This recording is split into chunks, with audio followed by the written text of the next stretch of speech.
오늘 그날 우리나라 사회가 안고 있는 수많은 문제들 중에 하나는 우리 사회 가운데 만연한 편가르기 현상이라고 할 수가 있습니다. 출신 지역 또는 출신 학교 또는 정치적인 성향 등을 가지고 네 편, 내 편 가르는 일이 우리 사회는 너무나 많으며, 그런 편가르기 때문에 득을 보는 사람들도 있지만 그러나 억울하게 피해를 당한 사람들이 적지 않으며, 무엇보다도 이런 편가르기 현상 때문에 우리 사회가 늘 갈등을 겪으면서 정치적인 후진성을 면치 못하게 된다는 것이 이런 편가르기 현상의 가장 큰 폐단이라고 할 수가 있을 것입니다. 여러분도 다 아시는 말로 우리가 남이가 하는 말이 있지요. 누가 한 말이라고는 제가 밝히지 않겠습니다만은, 이런 말은 한마디로 이 편가르기를 통해서 자기들의 정치적인 목적을 이루려는 아주 나쁜 말이고 못된 말이라고 할 수가 있습니다. 그런데 이런 말을 서슴지 않고 하는 사람이 우리나라 정치에서 아주 책임 있는 자리에 있다는 것 자체가 우리나라의 불행이라고 하지 않을 수가 없습니다. 그런데 이런 편가르기 현상이 근데 보면은 사회 전체적으로만 있는 것이 아니라 이런 편가르기가 사실은 가정에서부터 시작이 된다고 할 수가 있습니다. 좋은 가정은 이런 편가름이 없이 부모와 자녀들 모두가 고루고루 서로 아끼고 사랑하는 가정입니다. 반면에 건강치 못한 가정의 형태 중에 하나가 이런 편가르기 현상이 나타나는 가정이라고 하는 것이죠. 그런데 우리가 성경을 보니까 믿음의 조상의 한 사람인 이삭의 가정에도 이런 편가르기가 심했던 것을 우리가 볼 수가 있습니다. 자, 지난주에 우리가 이삭이 낳은 쌍둥이 아들인 야곱과 에서에 대해서 함께 살펴보았습니다만은 태어날 때부터 그 외모적인 모습부터가 대조적인 이 두 아들에 대해서 아버지인 이삭과 어머니 리브가는 각각 다른 아들을 사랑하되 그것도 편애함으로써 이 가정은 일찌감치부터 편가르기가 시작이 되었음을 우리가 볼 수가 있습니다. 자, 그런 가운데 이삭은 어떤 아들을 사랑했고 또 리브가는 어떤 아들을 사랑했습니까? 예, 창세기 25장 28절에 보면 이삭은 에서를 사랑하고 리브가는 야곱을 사랑했다고 했어요. 근데 거기서 이삭이 에서를 사랑한 까닭이 무엇이었습니까? 예, 거기 25장 28절에 보면 거기서 보면 그 에서는 들사람이라겠지요. 들에 나가서 돌아다니며 사냥을 잘하는 사람인데 이삭은 그 에서가 들사람의 에서가 사냥한 고기를 가지고 별미를 만들어 주면 그것 때문에 에서를 좋아했다고 했습니다. 참 믿음의 조상인 이삭. 그런데 믿음의 조상은 참 별로 어울리지 않는 그런 사랑의 이유였다고 할 수가 있었겠지요. 반면에 리브가는 누굴 사랑했습니까? 작은 아들인 야곱을 사랑했는데 자, 그 이유가 무엇이었겠습니까? 예? 예, 근데 성경 본문에는 명시되어 있지는 않아요. 그러나 아마도 리브가는 자기가 그 두 형제를 임신한 동안에 하나님께서 자기에게 주신 예언의 말씀 때문이었다고 생각할 수 있습니다. 지난주에 살펴본 대로 리브가가 쌍둥이를 잉태하였는데 이 아이들이 엄마의 뱃속에서도 어떡합니까? 티격태격 서로 싸우는 거예요. 그러니까 리브가 염려가 많이 되어서 하나님께 간구했더니 하나님께서 뭐라고 응답을 하십니까? 25장 23절에 보면 하나님께서는 리브가의 태중에 있는 두 아이가 장차 두 민족의 조상이 되리라고 말씀하십니다. 그러면서 하나님께서 뭐라고 합니까? 큰 자가 어린 자를 섬기게 되리라, 그렇게 말씀을 하셨습니다. 이 약속의 이 말씀의 예언의 말씀의 핵심은 뭐냐? 지난주에 말씀드린 것처럼 이것은 물론 장차 이스라엘이라는 나라와 에돔이라는 국가가 생겨나고 거기서 이스라엘에게 에돔이 복종할 것을 가르친 예언의 말씀도 되지만, 그냥 궁극적으로 이 큰 자가 어린 자를 섬기게 되리라고 하는 말은 작은 자요 어린 자인 야곱이 아브라함의 언약을 계승하는 상속자가 되리라고 하는 말씀이었습니다. 근데 아마 이런 하나님의 말씀을 듣고도 이삭이나 리브가가 이러한 말씀의 그 핵심, 즉 그 아브라함 언약과 관련된 그런 핵심적인 그 하나님의 뜻을 이해를 했다고는 보여지지 않습니다. 그러나 아무튼 그 리브가는 하나님께서 작은 아들인 야곱이 장차 더 큰 민족의 조상이 되리라 하는 말씀을 늘 염두에 두면서 야곱을 더 사랑하게 되었다고 추측할 수가 있습니다. 또 거기다 이제 야곱의 특성도 리브가가 야곱을 더 사랑하게 된 이유라고 하시는데, 자, 아까 이제 에서는 어떤 사람이? 들사람이죠. 밖으로 나도는 사람입니다. 그런데 반해서 야곱은 어떤 사람이라고요?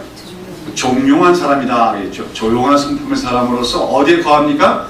장막에 늘 거했다고 했습니다. 그래서 지난주에는 제가 말씀드린 장막에 거한 것 때문에 그는 아브라함, 할아버지인 아브라함과 늘 대화를 할 수 있었고, 거기서 요즘 말로 하면 성경 교육, 말씀 교육을 받은 것이다 얘기할 수가 있습니다. 그런데 또한 리브가의 입장에서는 그 야곱이 늘 조용한 성격으로서 장막에 거하면서 아마 어머니인 리브가를 여러모로 돕기도 하고 또 어머니와 자주 대화를 하는 것이기 때문에, 그런데 이제 에서는 맨날 돌아다니고 엄마하고 대화할 시간도 없지요. 그러다 보니까 어쩌면 야곱이 더 살갑게 여겨졌기 때문에 야곱을 더 사랑했는지도 모릅니다. 자, 그런데 반면에 이삭은 누굴 더 사랑했다고요? 에서를 더 사랑했는데, 그 들사람인 에서를 더 사랑했던 것은 성경에 기록된 이유는 에서가 만들어준 별미 때문이다 그렇게 기록하고 있지만, 그것은 사실은 표면적인 이유고 근본적으로는 그 이삭이 그 에서를 더 편애한 까닭은 그 이삭 자신의 약점에 대한 반동 심리 때문에 에서를 더 사랑하지 않았겠나 하는 것을 우리가 생각해 볼 수가 있겠습니다. 여러분, 아버지들은 흔히 자기 아들이 자신을 닮은 것을 보고 좋아한다고 합니다. 그러나 어떤 경우에는 어떤 아버지들은 아들이 자기를 닮는 걸 싫어해요. 오히려 아들이 자기와 다른 모습으로 자라기를 바라는 경우가 있습니다. 그래서 어떤 경우냐면 주로 아버지들이 자신에게 어떤 취약점이나 그 약점이 있을 때 그런 자신들의 약한 부분이 아들에게는 나타나지기를 바라지 않아서 자기와 반대되는 모습으로 아들이 되어지기를 바라는 그런 경우가 있습니다. 그걸 우리가 부모님들의 반동심리적인 거라고 얘기할 수 있는데, 그런데 우리 이삭의 경우가 바로 에서를 사랑했던 이유도 그런 까닭이 아닌가 우리가 추측해 볼 수가 있습니다. 우리 성경에 기록된 걸 보면 이삭은 어떤 사람이었던 것 같습니까? 많은 기록이 없어요, 성경에 보면. 근데 대충 보면 이삭이 대단히 좀 내성적이고 온순한 사람이었던 것 같습니다. 좋은 면이죠. 그래서 그는 아버지가 자기를 제단에 바치려고 할 때도 순종했던 사람입니다.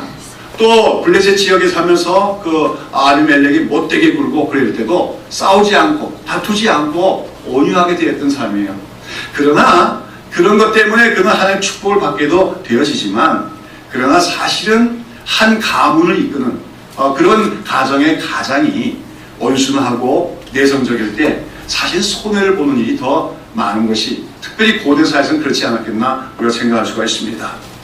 그렇게 될 때 그 이삭은 자신의 그 온순한 성격 또한 그런 것 때문에 이웃들로부터 부당한 피해를 입기도 하고, 그러면서 어쩌면 자기 아들은 좀 더 남성적이고 강한 아들이 되기를 바랐는지 모릅니다. 그런 가운데 쌍둥이가 태어났는데 그 중에 누가 자기와는 정반대의 특성을 갖고 있어요? 에서죠. 사실은 그 이삭에게 더 가까운 사람은 야곱이에요, 성품적으로는. 그러나 이삭은 누굴 더 사랑합니까? 에서를 더 사랑하는 것은 그 에서가 자기와는 대조가 되기 때문이라는 겁니다. 자기의 약점, 즉 온순하다, 내성적이다, 순하다 이런 것들과 반대로 강하고 남성적인 그런 에서의 모습을 보면서 앞으로 자기가 세상을 떠나면 이 가정을 이끌고 갈 그 가장은, 그렇죠? 가문의 대표는 이 에서처럼 억세고 좀 남성적이어야 된다 하는 그런 생각을 했기 때문에 에서를 더 사랑하게 되었지 않았겠나 생각할 수가 있다고 하는 것입니다. 그런데 이러한 생각은 어떻게 했습니까? 이것은 인간적인 생각이었습니다. 신앙적인 판단이 아니었다고 하는 것입니다. 이 다른 가정들에서는 그렇게 생각할 수도 있겠지요. 그러나 이삭의 가정은 일반적인 가정이 아니었다고 하는 것입니다.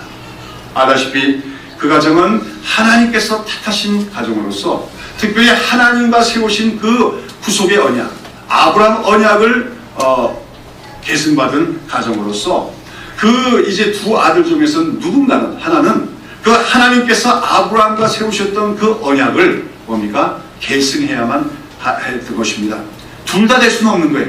둘 중에 하나만이 그 언약을 계승할 수가 있는데, 그럴 때 누가 그 언약의 계승자가 될 것인가 하는 것은 인간들의 어떤 관습, 장자가 해야 된다고 하는 그런 관습이나, 아니면 아까 이삭의 생각처럼 이놈이 더 강하니까 더 적절하다 하는 인간적인 어떤 판단과 호불호의 관점에서 결정될 것이 아니라 오직 하나님의 주권적인 의지와 뜻에 의해서 결정되어야 할 문제였다고 하는 것입니다. 사실상 이삭도 자신의 경우를 보면은 자기도 아버지인 아브라함의 언약을 계승했을 때 자기보다 먼저 난 형님이 있었지요. 누굽니까? 이스마엘입니다. 그러나 하나님께서는 육신적으로 먼저 난 이스마엘은 아브라함이 육체의 능력으로 난 아들이기 때문에 아브라함 언약을 계승치 못하게 하시고 오직 성령의 능력으로 출생하게 된 이삭 자신에게 뭡니까? 그 아브라함의 언약을 계승하는 상속자가 되게 하셨어요. 이삭 자신이 그런 경험이 있는 거 아닙니까? 사실은 그 과정에서도 인간적인 관습들을 하면은 이스마엘이 먼저 태어났기 때문에 그 상속자가 될 수가 있었다고 하는 거죠. 그러나 하나님은 그 이스마엘을 그 가문에서 쫓아내리면서까지도 이삭이 그 언약을 계승하도록 하셨습니다. 이삭이 그런 자신의 경험을 돌아본다면 에서와 야곱을 두고 볼 때도 마음으로는 누가 더 마음 호감이 갑니까? 에서가 훨씬 더 호감이 가죠. 씩씩하고 남자답고 능력이 있고. 그럴지라도 하나님의 뜻은 어디 있을까? 하나님은 과연 누구를 그 언약의 계승자로 삼으실까에 대해서 심사숙고하며 하나님께 기도하며 하나님의 뜻을 구했어야만 한다고 하는 것입니다. 그러나 이삭은 그러질 못했어요. 자기의 인간적인 편견과 생각만으로 에서를 더 사랑하여 그에게 모든 상속권을 넘겨주려고 계획하고 있었다고 하는 것입니다. 오늘 우리가 본문을 다 안 읽었는데 특별히 오늘 이 본문이 나오는 27장 1절을 보십시오. 1절 한번 같이 읽어볼까요? 이삭이 나이 많아 눈이 어두워 잘 보지 못하더니 마다로 에서를 불러 가로되 내 아들아 하매 그가 가로되 내가 여기 있나이다 하니 이삭이 가로되 내가 이제 늙어 어느 날 죽을지를 알지 못하노니 그런즉 내 기구 곧 전통과 활을 가지고 들어가서 나를 위하여 사냥하여 나의 즐기는 별미를 만들어 내게로 가져다가 먹게 하여 나로 죽기 전에 내 마음껏 내게 축복하게 하라 그럽니다. 정확하게 이때 이삭의 나이가 몇 세인지 모릅니다만 이삭의 나이가 많이 들었습니다. 그래서 어떻게 됐다고요? 눈이 잘 보이지 않게 되었더라 그랬어요. 그런 가운데 지금 이삭은 눈도 어두워지고 그러니까 이제 내가 살 날이 얼마 남지 않았구나 생각했다는 겁니다. 사실 나중에 보면 훨씬 후에까지 살아요. 근데 자기가 죽을 날이 가깝다 생각하니까 뭔가 이제 죽기 전에 중요한 일을 해야 되죠. 그게 뭡니까? 바로 상속자를 정하는 일이고 또 고대사의 습관대로 그 장자에게 아버지로서 축복을 해줘야 되는 것이었습니다. 그러면서 누구에게 이제 그 장자의 축복을 해주려고 하는 겁니까? 에서에게 그 축복을 해주려고 어떻게 합니까? 이제 마지막으로 아들아 가서 네가 그 사냥을 해서 별미를 좀 가져와다오. 그럼 내가 그것을 먹고서 너를 축복해 주겠다고 얘기를 하는 거죠. 자, 그런 가운데 여기 1절에 보시면은 이삭이 나이 많아 눈이 어두워 잘 보지 못하더니 라고 하는 기록이 나옵니다. 이것은 물론 그의 육체적인 상태에 대한 설명이기도 하지만 이것은 동시에 그가 육신적인 눈이 어두워 가면서 영적인 분별력도 점점 어두워져 갔다 하는 것을 암시하는 표현이라고 할 수가 있습니다. 여러분, 하나님을 믿는다고 하는 사람들 가운데서도 나이가 들고 눈이 어두워지면서 육신의 눈만 어두워지는 것이 아니라 영적인 눈도 어두워지고 영적인 분별력도 점점 어두워져서 나중에 영적인 분별력 자체를 상실하는 그런 사람들로 적지 않습니다. 우리나라 한국의 많은 그 목회자들이 젊은 날에 열심히 수고하고 또 중년기에 큰 성과를 이루고 있는데 이상하게 그 말년에 실수들을 많이 하는 걸 봅니다. 하나님의 뜻하고는 어긋나는 그런 욕심을 부리는 걸 많이 봅니다. 뭐예요? 육신의 눈이 어두워지면서 영적인 눈도 어두워져 가더라는 거죠. 반면에 어떤 사람들은 육신의 눈이 어두워져 가는 그런 노화와 거꾸로 오히려 영적인 눈은 더 밝아져 가는 경우도 있어요. 바로 이제 오늘 이제 우리가 말씀 제목인 사기꾼, 간교한 자 야곱인데, 이 야곱은 나중에 고생을 많이 하고 연단을 받은 후에 어떤 사람이 됩니까? 나중에 눈이 안 보이게 됐는데 오히려 영적으로 하나님의 뜻을 온전히 분별하는 그런 사람이 되는 걸 볼 수가 있습니다. 자, 여러분, 오늘 우리 다 인생길을 걸어가고 있어요. 언젠가는 노년기를 만날 겁니다. 언젠가는 눈이 어두워질 것입니다. 그럴 때 우리는 육신의 눈은 어두워져 가도 영적인 눈은 더 밝아져 갈 수 있는, 하나님의 일을 잘 분별할 수 있는 그런 사람이 될 수 있기를 축원합니다. 아무튼 여기서 이삭이 이렇게 나이가 많이 들어서 눈이 어두워진 가운데 자기 죽음이 얼마 남지 않은 것 같으니까 이제 자기의 상속자를 이미 내정해 놓았던 에서에게 실질적인 장자의 축복을 해주려고 합니다. 이 장자의 축복한다는 건 요즘 말로 하면 유서를 써서 주는 거나 마찬가지예요. 권리 증서를 주는 거나 마찬가지죠. 자, 그런데 이런 사실을 누가 알게 됐습니까? 리브가가 엿들었게 되었지요. 지금 보니까 자기는 어떻게 해서든지 누가 상속자가 되기를 바랬습니까? 자기가 사랑하는 작은 아들인 야곱이 그 상속자가 되겠다, 그 장자의 축복을 받아야겠다 를 생각하고 있었는데, 이 영감님이 지금 큰아들인 에서를 뭡니까? 장자로 축복해 주려고 한다는 거죠. 그래서 여기서 리브가가 뭘 합니까? 자기 둘째 아들인 야곱과 더불어 일을 꾸미게 되는 거죠. 술을 쓰는 거죠. 자, 그래서 뭐 어떻게 됐는지 우리가 그 다음 얘기는 다 읽었지만 잘 아시죠? 예. 이제 그러니까 야곱이 누구 흉내를 내게 하는 겁니까? 에서 흉내를 내게 하는 거죠. 그래서 그 에서가 만드는 별미는 리브가 자신도 만들 수 있으니까 그걸 갖고 가게 합니다. 그러나 그 야곱과 에서는 외모가 다르잖아요, 그렇죠? 에서는 어떤 사람이에요? 털사람이, 털이 많이 난 사람이에요. 근데 나중에 보면 이 염소 가죽을 입고 야곱에 가는데 그걸 만져보고 이삭이 넌 틀림없이 에서구나 이렇게 하는 거 보면은 에서가 털이 많고 보통 많은 게 아닌 것 같아요, 그렇죠? 온몸에 털이 푹신푹신한 그런 사람인 것 같아요. 여하튼 에서는 털이 많이 난 사람이고 야곱은 어떤 사람이에요? 매끈매끈한 사람이죠. 그러니 아버지를 속일 수가 없단 말이에요. 그러니까 이제 여기서 리브가가 어떡합니까? 야곱으로 하여금 염소 가죽으로 뭡니까? 손을 이렇게 다 덮게 하고, 그 다음에 자기가 에서와 똑같은 방식으로 별미를 만들어서 아들에게 아버지가 가서 축복을 받도록 하는 거죠. 한마디로 무슨 극입니까? 사기극입니다. 지금 눈먼 아버지를 속여먹기 위해서 그 어머니와 그 작은 아들이 지금 합작해서 사기극을 지금 벌이고 있는 것입니다. 그리고 어떻게 됐습니까? 결국은 이삭이 거기에 쏘가 넘어가서 야곱을 축복하고 마는 것이죠. 자, 우리는 여기서 아까 이삭이 왜 에서를 장자로 축복하려고 했는가, 그 이유에 대해서 제가 잠시 말씀을 드렸습니다. 인간적인 편견과 또한 심리적인 현상 때문에, 반동 현상 때문에.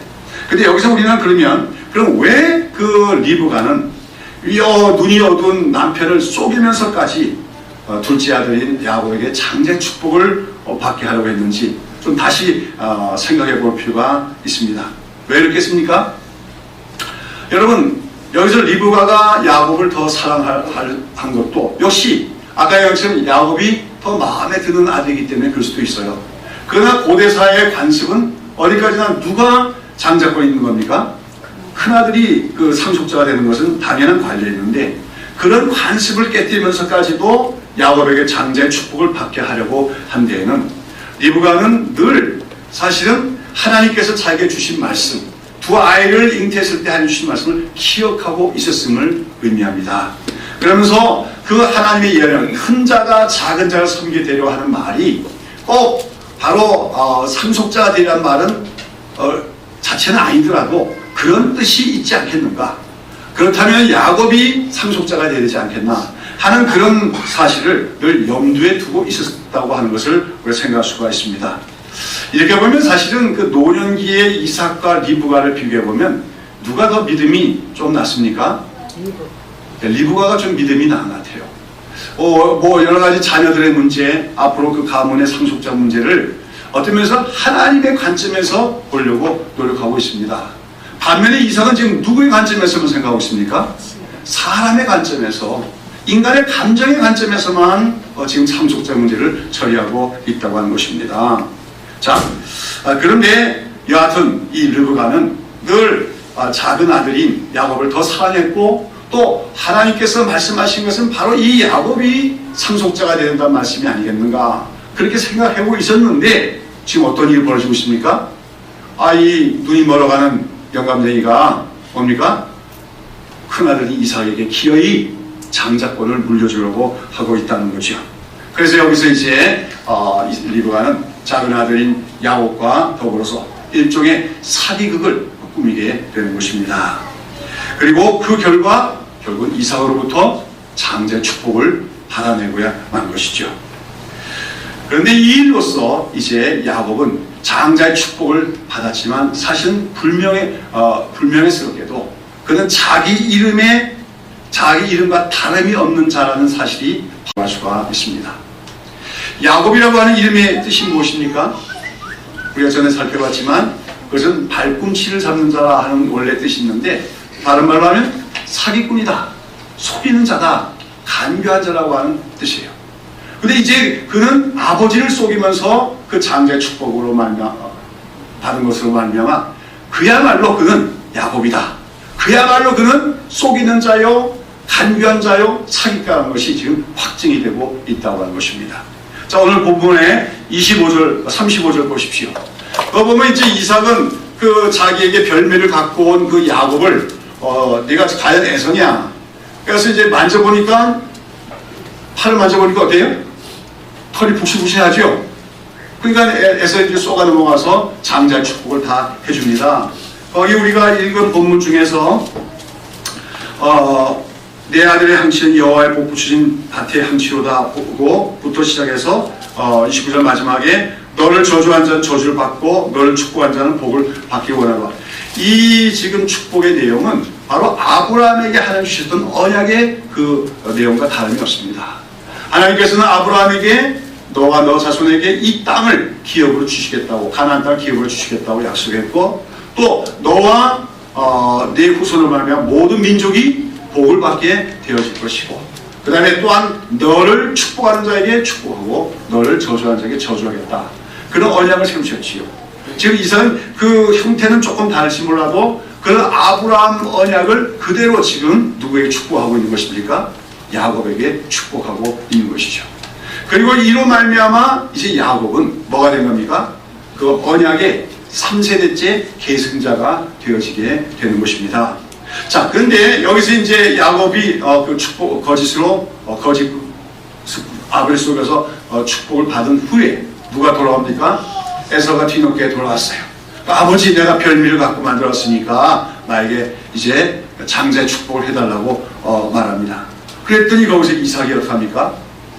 그제서야 사태를 깨닫게 된 거죠. 내가 속았구나. 이 야곱에게 속아서 야곱에게 내가 장자의 축복을 해줬구나 깨닫고 나서, 그러고 나서 그 이삭이 그 에서에게 하는 말이 무엇입니까? 35절에 보면 이삭이 가로되 네 아우가 간교하게 와서 내 복을 빼앗았도다 합니다만, 여기 간교하게란 말은 속임수를 써서라고 하는 말이에요. 속임수를 써서 그 장자 축복을 이미 받아갔구나, 그런 말입니다. 자, 그런 또 아버지 이삭의 대답에 대해서 에서는 또 뭐라고 다시 말합니까? 26절 다 같이 한번 읽어보시죠. 가로되 그의 이름을 야곱이라 하니 합당치 아니하니까 그가 나를 속이면 이것이 두 번째니이다 합니다. 여기서 그의 이름을 야곱이라 하니 합당치 아니하냐 하는 말은 그는 그의 이름과 똑같은 자가 아니냐, 그 이름 그대로의 인간이 아니냐, 그런 말이에요. 그의 이름이 뭐라는 겁니까? 야곱이라는 거죠. 발꿈치를 잡는 자란 말인데 그것은 속이는 자요, 간교한 자란 말입니다. 쉽게 더 험하게 말하면 사기꾼이란 말이에요. 그런데 그 내 동생 야곱은 정말로 그 이름대로 간교한 자고 속이는 자고 사기꾼이 아닙니까? 저번에도 나를 팥죽 한 걸 가지고 속여서 장자 명분을 빼앗더니 이번에는 아버지 축복을 이렇게 사기를 쳐서 나를 뺏어갔으니 그는 그야말로 야곱이 아닙니까? 그야말로 남의 발꿈치를 잡는 자요, 속이는 자요, 사기꾼이 아니냐, 이렇게 얘기하고 있는 것입니다. 여기서 이제 야곱은 어떤 인간이냐가 이제 드러나고 있는 것이요. 야곱은 그야말로 야곱이었다는 것이요. 야곱은 그야말로 속이는 자였다는 것이요. 야곱은 그야말로 간교한 자였다는 것이요. 그는 자기 이름대로 행하는 사람이었습니다. 속임수와 간교한 방법으로 자기의 목적을 이루려는 자로서 그는 속임수로서 간교하게 하나님의 축복을 받아내고 말았다고 하는 것입니다. 그런데 중요한 것은 이런 그 야곱의 간교함으로써 장자의 축복을 받은 것이 하나님의 뜻에 부합한 것입니까? 부합하지 않은 것입니까?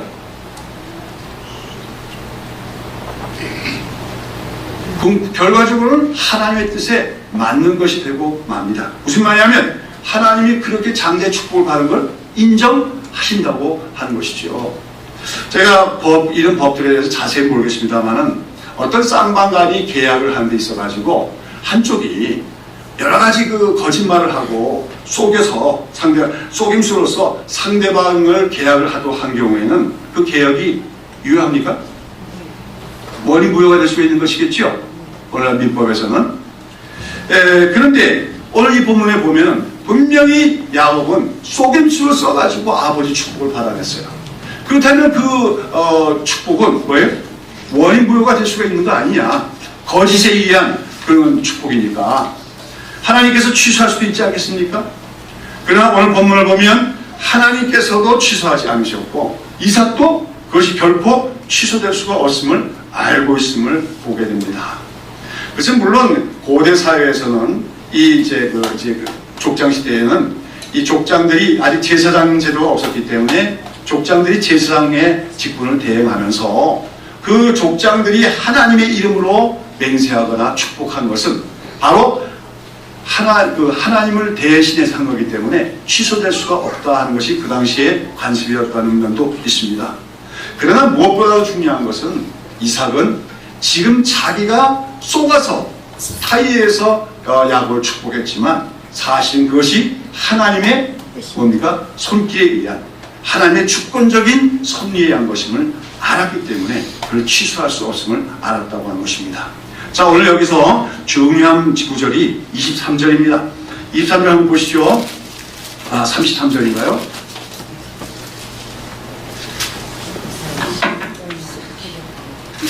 예, 33절에 한번 읽어봅시다. 시작.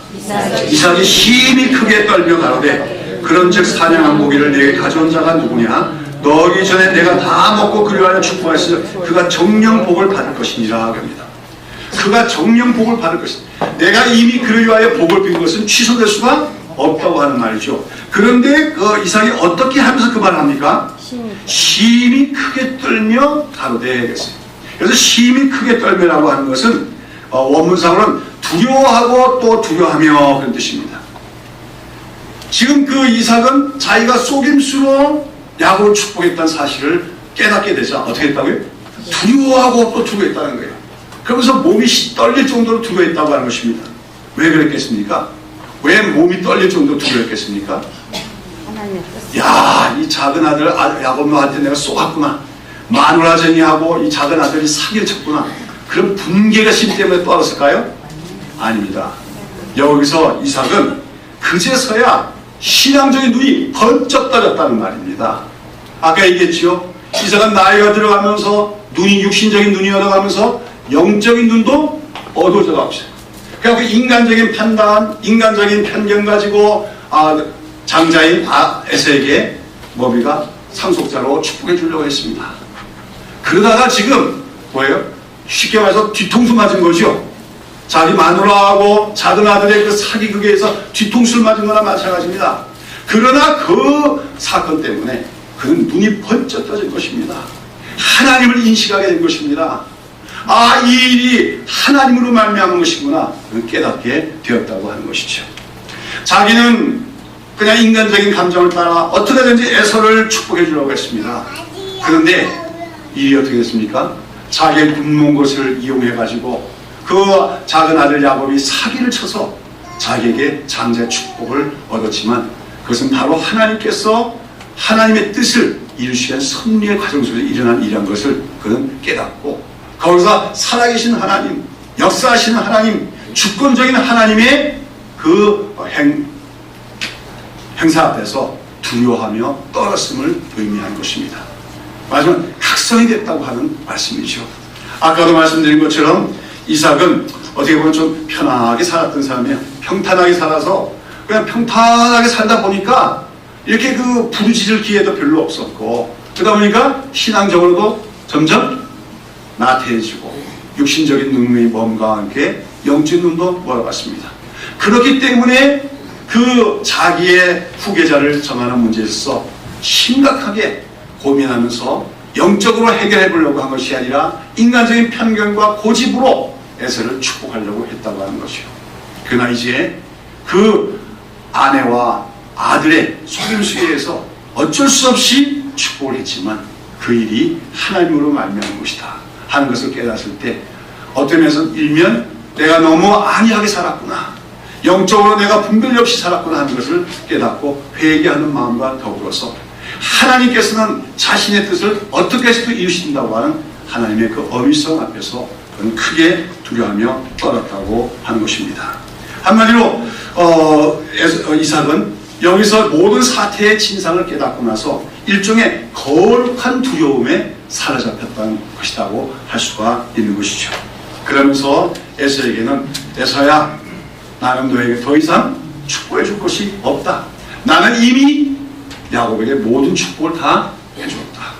그가 바로 우리 아버지 아브라함과 세우신 언약의 계승자가 될 것이라는 것을 확증하게 되어집니다. 자, 그러면은 이처럼 마침내 야곱은 어떻게 소원성취한 거죠? 그렇게 사모하던 그 언약의 계승자가 되었다는 거죠. 어떤 방법을 통해서? 간교한 방법, 속임수로서 사기글을 써가지고 눈먼 아버지를 속여서 장자의 축복을 얻어냈습니다. 그리고 그것은 또 누구도 인정하신 겁니까? 하나님도 인정하신 것입니다.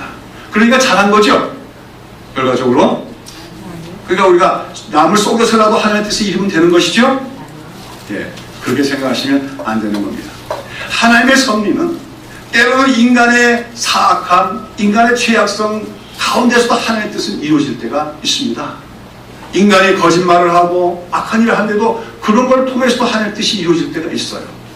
그러나 우리가 반드시 기억해야 될 것은 모든 하나님의 일에 있어서는 그 목적이 선하다면 그 과정도 반드시 선해야만 한다는 것입니다. 목적이 선한 걸 이루기 위해서 악한 방법, 거짓된 방법 쓰는 것, 그것은 때로는 이루어지는 것들 하더라도 반드시 그 후유증이 있기에 마련이라는 것을 기억해야 됩니다. 자, 리브가나 야곱은 사실 지금 장자의 축복을 받고자 한 것이 이삭의 많은 재산을 물려받고자 하는 세속적인 욕망 때문이었습니까? 그건 아니었습니다. 아시다시피 리브가나 야곱은 어떻게 하면 아브라함의 언약, 그건 바로 인류 구원에 관한 하나님의 계획과 관련된 그런 언약인데, 그런 거룩한 언약을 어떻게 하면 야곱이 계승할 것인가 하는 그런 관점에서 장자의 축복을 받고자 했던 것이죠. 어떤 면에서 신앙적인 이유였습니다. 그러나 그들은 그런 면에서 하나님의 언약을 사모했다는 점에서는 믿음이 있었다고 얘기하지만 그 믿음은 성숙하지 않은 믿음이고 덜 익은 믿음이고 불완전한 믿음이었다고 할 수가 있습니다. 우리가 하나님의 뜻을 사모하고 하나님의 나라를 사모하고 그러면서 하나님의 은혜를 우리가 사모해 나갈 때에도 반드시 기억해서는 하나님의 일은 하나님이 하신다는 사실, 그리고 하나님의 뜻은 어떻게 이루어지냐, 하나님의 때에 하나님의 방식으로 이루어지게 된다는 것을 기억하는 우리가 되어야 될 줄로 믿습니다. 그러므로 하나님을 믿는 사람들은 하나님의 뜻이 분명하다고 할 때 그 하나님의 뜻이 이룰 때까지 내가 인위적인 방법을 사용한다든지 그런 것이 아니라 하나님의 때가 오기를, 또 하나님의 친히 역사하시기를 기다릴 줄 아는, 하나님을 신뢰할 줄 아는 것이 온전한 믿음이라고 할 수가 있다고 하는 것이죠. 야곱이 하나님의 언약에 대해서 사모하는 마음을 가지고 장자의 축복을 받고자 하는 것, 그것은 그에게 믿음이 있음을 보여주는 것입니다. 에서는 그렇지 않았어요. 에서는 지금 사실 와서 왜 아버지 야곱에게 쏘가서 축복해 줬습니까? 막 울분을 토하지만 그에게 관심 있는 건 사실은 아브라함 언약이 아닙니다. 그에 관심 있는 건 뭐예요? 아버지 재산이에요. 근데 나중에 보면은 결국 에서는 그 재산을 다 독차지하게 됩니다. 왜냐하면 야곱은 나중에 도망치고 오래가 돌아오게 되기 때문에. 그러나 야곱은 그 재산에 대한 욕심보다는 하나님과의 관계, 말하면 하나님과의 관계에서 적장자가 되고자 했던 그 마음, 그것이 바로 그가 믿음이 있었다고 하는 증거입니다만은, 그러나 그의 믿음은 아까 말씀드린 것처럼 어떤 믿음이었습니까? 덜 익은 믿음이고 불완전한 믿음이었다. 한마디로 연단받지 않은 미성숙한 믿음이었기 때문에 인간적인 방법을 사용해서 그 축복을 받고자 했다는 것이죠. 그리고 그처럼 선한 목적이 있더라도 선한 방법에 의해서 행하지 않을 때 반드시 후유증을 갖고 오게 되는 건데, 그것이 무엇입니까? 바로 야곱은 이 축복을 받고 난 후에 어떻게 해요? 집을 떠날 수밖에 없게 됩니다. 도망자의 삶을 살 수밖에 없습니다. 고난의 길로 들어서게 되어진다고 하는 것입니다. 그리고 그 사기극으로 야곱을 축복을 받게 한 것 때문에 결국은 이 가정에는 형제간의 불화가 오고 또 가정이 해체되어지는 그런 불행한 일을 겪게 되어진다는 것이죠. 만약에 리브가나 야곱이 좀 더 온전한 믿음을 갖고 있었다면 어떻게 했어야 될까요? 하나님이 역사하시길 기다려야 되는 거예요. 자, 리브가가 봤더니 이삭이 지금 어떡합니까? 에서를 자꾸만 축복하려고 합니다. 어떻게 해야 돼요 그때? 기도하면 되는 겁니다. 기도하면서 기다려야 돼요. 그랬다가 어떻게 됐을까요? 그래도 기어이 이삭이 에서를 축복하면 안 했을까요? 아니죠. 어떤 방식으로든지 하나님이 개입하셨을 것입니다. 그래서 결국은 야곱이 복을 받도록 하나님이 역사하셨을 것이라는 것이요. 근데 그것을 자기들이 거짓말로 속임수로서 그것을 꾸며서 이루었기 때문에 결국은 그 가정에는 참 가족들 간의 불화와 갈등이라는 불미스러운 일이 결과 오게 되어지는 것입니다. 오늘 우리가 하나님의 일을 하며 있어서 우리가 좋은 목적을 갖고 일하더라도 반드시 그 과정에서 그 일을 하는 방식에서도 믿음의 방식, 성경적인 방식, 하나님의 뜻대로 행하는 우리가 되어야 될 줄로 믿는 것입니다.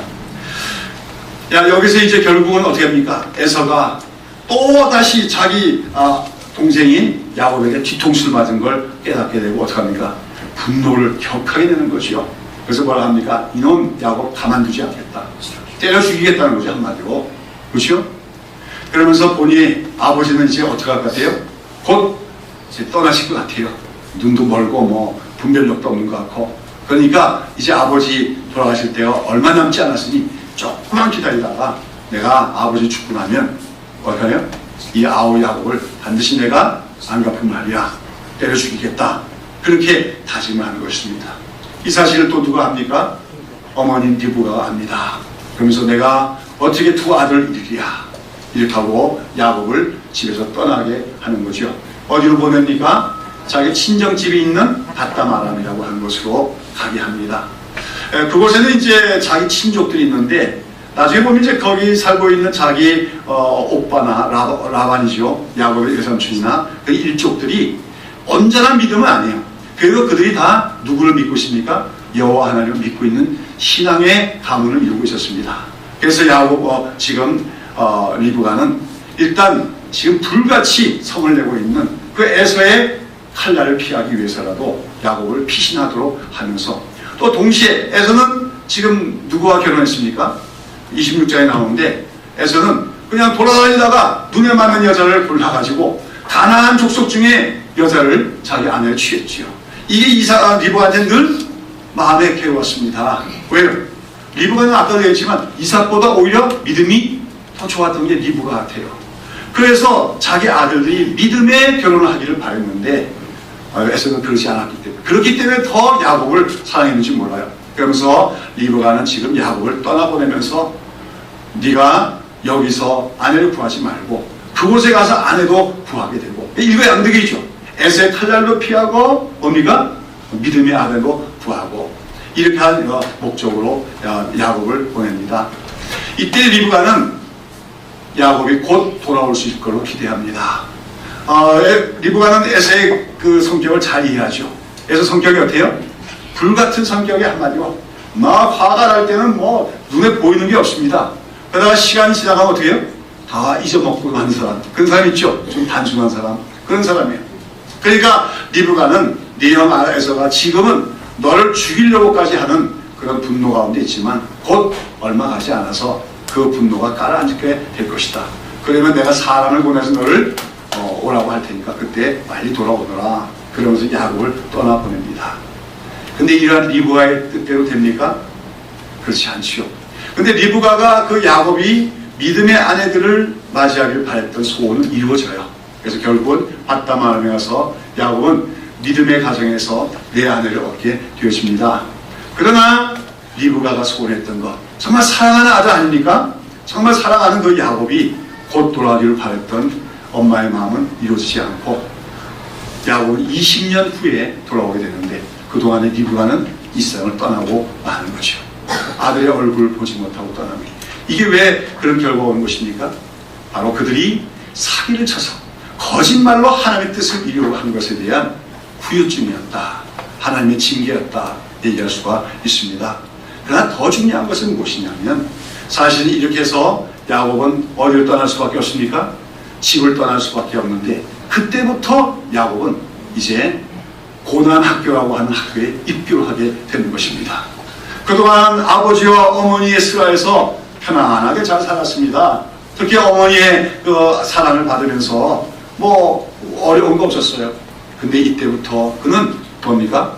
도망자의 삶을 살아야 되고 나그네의 삶을 살아면서 인생의 고난학교라고 하는 학교에 입교하게 되어진 것입니다. 그리고 그때부터 하나님은 그를 다루십니다. 그를 연단하십니다. 변화시키십니다. 그래서 그 사기꾼과 같은 야곱이 변화되도록 하나님은 역사하고 마신다는 것이죠. 사랑하는 여러분, 오늘 우리는 이 이야기를 통해서 어떠한 교훈을 얻어야 되겠습니까? 여러 가지 교훈을 얻을 수가 있어요. 먼저 우리는 이삭의 가정처럼 편가르기 같은 현상이 우리 가정에 없어야겠다 하는 것을 우리가 교훈으로 삼을 수도 있을 것입니다. 그 다음에 또 이삭이 나이가 들었는데 눈이 어두워지니까 먼저 분별력도 어두워졌다. 근데 그 이유가 뭐라고 생각하셨어요? 이삭이 비교적 평탄하게 살았기 때문이다. 여러분, 그 이삭의 아버지인 아브라함은 어떤 사람이었습니까? 하나의 부르심을 받고 갈대아 우르는 곳을 출발해서 갈 바를 알지 못하고 새로운 땅을 향해서 가나안 땅으로 이주해온 1세대의 개척자입니다. 늘 가는 곳마다 새로운 곳입니다. 낯선 사람들을 만나야 되고 그런 곳에 새로운 환경에 또 새로 적응하기 위해서는 늘 위기감 가운데 살아가면서 하나님을 의지할 수밖에 없었던 사람입니다. 그리고 우리 야곱을 봅니다만 야곱은 또 어떤 사람입니까? 한마디로 야곱은 고생 많이 한 사람이라고 얘기하셨어요. 고난 속에 살아온 사람이다. 그렇죠?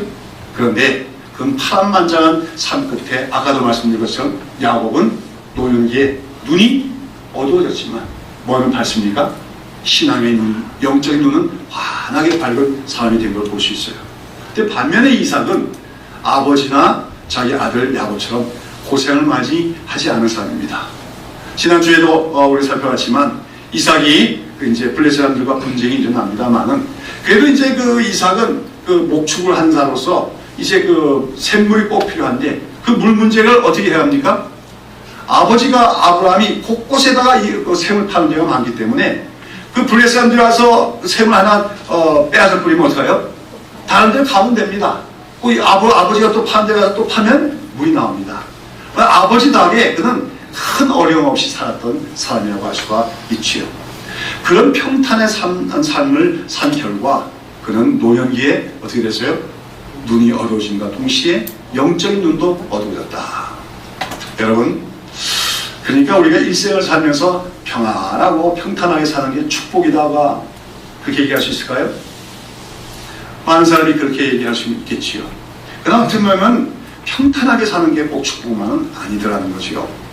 오히려 여러 가지 역경도 많이 겪고 고난도 겪는 것이 우리가 노년기에 오히려 영적으로 깨어있는 사람이 될 수 있다고 생각한다면, 오늘도 우리 삶에 여러 가지 어려움과 고난이 많은 것이 우리를 일깨우시는 하나님의 축복의 손길이다, 우리 이렇게 생각할 수도 있는 줄로 믿습니다. 이런 여러 가지 교훈을 우리가 이 사건으로부터 볼 수 있고, 특별히 또 우리는 하나님의 일은 누가 하시는 것이다? 하나님이 하신다는 사실을 명심해야 될 줄로 믿습니다. 결국은 하나님은 그 약속하신 말씀대로 작은 자가 상속자가 되도록 역사하시고 맙니다. 그러나 거기서 리브가나 야곱이 인간적인 방법, 좋지 않은 방법을 썼기 것 때문에 그들은 결국 고난을 겪게 되어지게 되는 것이죠. 하나님의 뜻을 이루시는 것은 인간의 계략이나 인간의 방법 가지고는 되지 않는다. 우리는 모든 하나님의 뜻을 이루면서 온전히 하나님의 뜻대로, 하나님의 방식대로 이루어가는 믿음이 우리에게 있어야 될 줄로 믿는 것입니다. 그러나 오늘 본문에서 가장 중요한 교훈, 또 깨달음은 무엇이냐? 그것은 하나님께서는 한 번 택하신 자를 향하신 뜻은 결코 변치 않으신다 하는 것을 우리가 기억해야 한다는 것입니다. 야곱은 그 이름의 사기꾼이었습니다. 그리고 오늘 이 사건을 통해서 그는 과연 사기꾼임이 판명이 됐습니다. 아버지의 눈먼 것을 약점을 이용해가지고 속여먹고 장자 축복을 받은 자가 야곱이었습니다. 세상의 윤리적인 기준으로 본다면 이런 자가 거룩한 하나님의 백성의 대표가 될 수 있는 자격은 없다고 생각할지 모릅니다. 그러나 하나님께서는 그런 야곱을 포기하지 않으십니다. 태 속에서부터 그를 택하신 하나님께서는 그 야곱이 장자의 축복을 받도록, 그들의 죄악과 그들의 그 인간적인 방법 속에서도 이루어지도록 허용하십니다. 그러나 그 다음부터 하나님께서는 그를 어떻게 합니까? 이제 손에 잡으시고 연단하시기 시작하십니다. 다루기 시작합니다. 그래서 마침내 그 야곱이 자아가 깨어지고 믿음이 변하고, 그래서 새로운 사람이 되도록 만들어가는 과정이 이 창세기 마지막 나머지 부분들에 계속해서 기록이 되고 있는 것입니다. 사랑하는 여러분, 하나님은 쉽게 말해서 사기꾼 같은 야곱을 사랑하시고 선택하신 하나님이십니다. 오늘 우리는 우리 하나님이 사기꾼 같은 야곱을 선택하시고 또 그에게 장자의 축복을 얻게 하신 그 하나님, 그 하나님이 우리의 하나님을 기억하며 찬양할 수 있어야 될 줄로 믿습니다. 왜 그렇습니까? 야곱의 얘기가 그 사람만의 얘기가 아니기 때문에 야곱의 얘기는 곧 우리의 얘기인 줄로 믿습니다. 우리가 하나님의 선택을 받아 하나님의 백성이 되었지만 우리 안에 어떤 거룩함과 의로움이 있기 때문에 선택된 것은 아니더라는 겁니다. 여러분, 솔직히 말씀드려서 저나 여러분 안에 아직도 야곱 같은 사기꾼의 특성이 없습니까? 거짓된 마음이 없습니까? 있습니다. 우리 안에는 아직까지도 야곱 같은 거짓된 성품과 간교함들이 선천적으로부터 내재해 있습니다. 그러나 하나님은 우리를 선택해 주셨습니다. 그리고 우리가 하나님의 택하심을 받은 자라면 하나님은 반드시 우리 삶을 이끌어 가실 것입니다. 우리를 만들어 주실 것입니다. 변화시키실 것입니다. 하나님의 거룩하신 뜻은 우리 택하신 바는 우리가 마침내 하나님의 거룩한 성품을 담게 하시는 것임을 기억해야 될 줄로 믿습니다. 간교한 자, 사기꾼에게 장자의 축복을 받게 하신 하나님, 오늘도 우리는 그 하나님을 찬양하기를 바랍니다. 그리고 그 하나님께서 우리를 부르신 뜻이 궁극적으로는 우리의 거룩함에 있다는 것을 기억하고 하나님의 연단하시는 손길 아래서 오늘도 우리가 걸어가는 나그네 길, 우리 나그네 길 가운데 여러 가지 어려움이 있고 고난이 있을지라도 그것은 우리를 사랑하시게, 우리를 연단하시려는 하나님의 뜻인 줄로 깨닫고 하나님과 동행하며 한 걸음 한 걸음 걸어가는 우리 모든 성도들이 다 되시기를 축원합니다. 기도하겠습니다.